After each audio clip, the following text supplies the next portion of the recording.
My name's Martin Moran. I teach here at the Parker School. This is actually my classroom, so it's easy for me to use this room and easy for me to get things started today.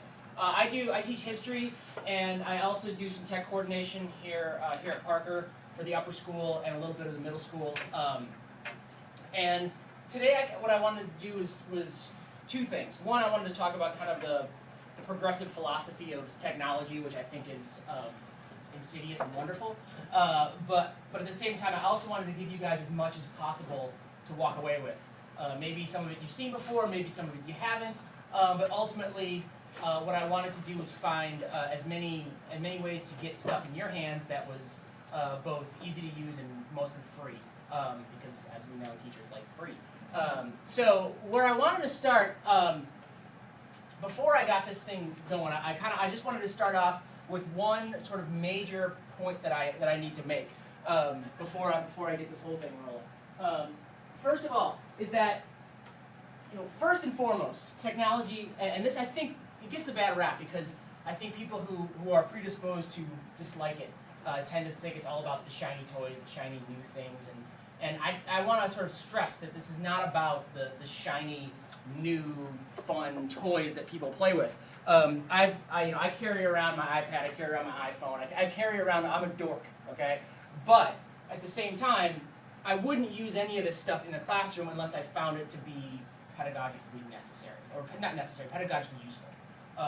So first and foremost, before I say anything, I just want to sort of highlight that fact that this is not, I'm going to do my best to not give you the new, cool, shiny stuff. I'm going to sort of give you stuff that I think is both philosophically and pedagogically useful to you. So where I want to, what I'd like to do is just do like maybe 2 minutes on the difference between what's called Web 1.0 and Web 2.0, because I think Web 1.0, which was the internet from 1995 to 2002-ish, was very traditional education supported, and it was a very traditionally.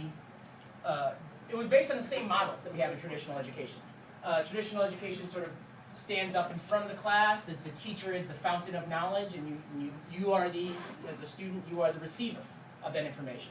And Web 1.0, as you can see, I found this online yesterday. It was my webpage that I made when I was student teaching on AngelFire in 1999.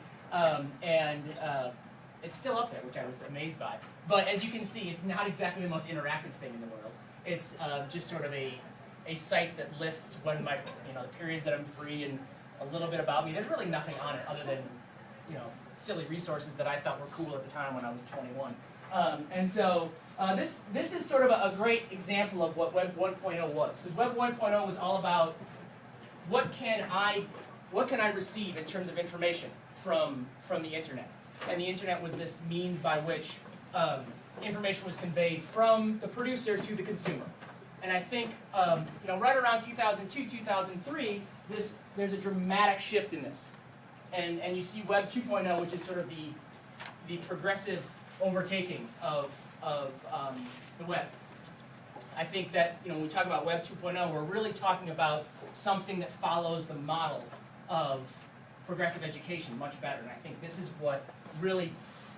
where I see the insidious march of progressive education into the world, that the unsuspecting people who think they're trying to get back to test taking. Web 2.0 really is all about collaboration, and the consumers are producers, and it blurs the line between producer and consumer as it relates to technology. That modern technology today, be it Twitter or Facebook or down there at Google Plus or YouTube or any of this stuff, is all about the consumer as producer. And the idea here, what this tells me is that I see this as a way in which the whole concept of authentic experience and authentic production of content can be then brought to students' hands, and they become the producers that people like Dewey and Parker wanted them to be, except with a technological focus. And so I think that this shift in the last 7 or 8 years has basically set the system up so that those administrators or people who are, the public school administrators saying they simultaneously say we need more accountability and test prep, but we also need more technology. And I think They don't realize this, but they're undermining the test prep with the technology, and that's what I love about it.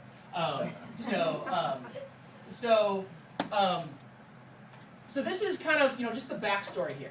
Really where we're at right now in the world is that we're in a situation in which, as you guys know, students produce as much web content as anybody in the world. I mean, students are the ones doing a lot of this stuff. They're driving this stuff. I just saw the other day, and this fact doesn't really tie into that, but I just saw this and it just went across my head. A friend of mine pointed out that 20% of every single day, 20% of Google searches have never been done before, which I think is a fascinating number. So that kids and people are going and trying to find new things and interacting with other in new ways every single day. Which that number just stood out to me. That was unbelievable.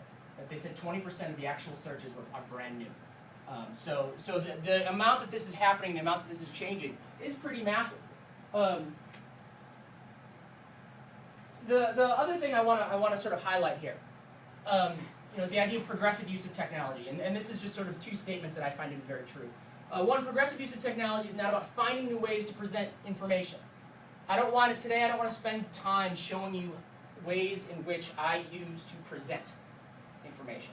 I mean, we've all seen PowerPoint, and we all know kind of the general gist of that kind of stuff.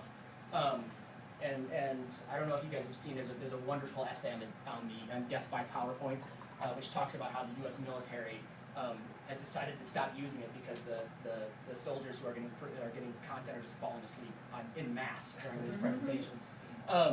But I don't want to talk about that because I don't think that that's really where technology is today. I don't really think that's what progressive technology is. I think progressive technology is about finding new ways to experience authentic moments, to create content, and to learn collaboratively. I think that's what progressive technology really is.